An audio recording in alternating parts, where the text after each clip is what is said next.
You may feel today you're in the same boat the nation was when the year that King Uzziah died. You may feel the very foundations of your life are shaken. Maybe it's your marriage. Maybe it's cancer.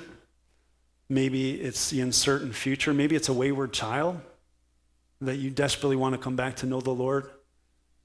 Maybe it's a job loss. I don't know what it is for you, but here's what I do know. We're all shaken.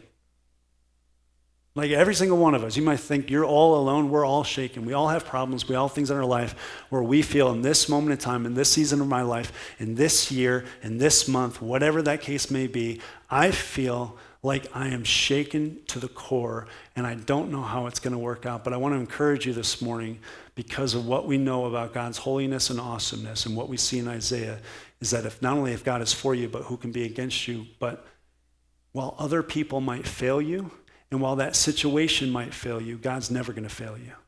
You know what this passage tells me? That while others will fall from their throne, and in 4 years we'll have another president, and in 4 years we'll have another president, and while that person in your life might fail you and they might fall from their throne, God will never, ever, ever fall from his throne that is high and lifted up. And here's why I know that.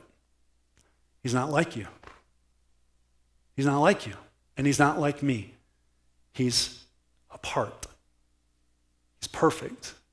He's actually a cut above. He's holy and he's awesome. And that same God who is holy and who is awesome calls us to be holy as well. Is that easy? Actually, it's impossible. Good news, right? It's an encouraging message.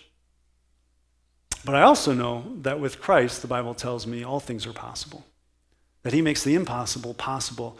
And little by little, when God works in your life and you begin to work in the Word by getting into the Word of God, little by little, he begins to chip away at all those sinful natures about you. And little by little, as he chips away, he's going to make you more into the image of God, more into the image of Jesus, who is high and lifted up, who is holy, who calls us to be holy.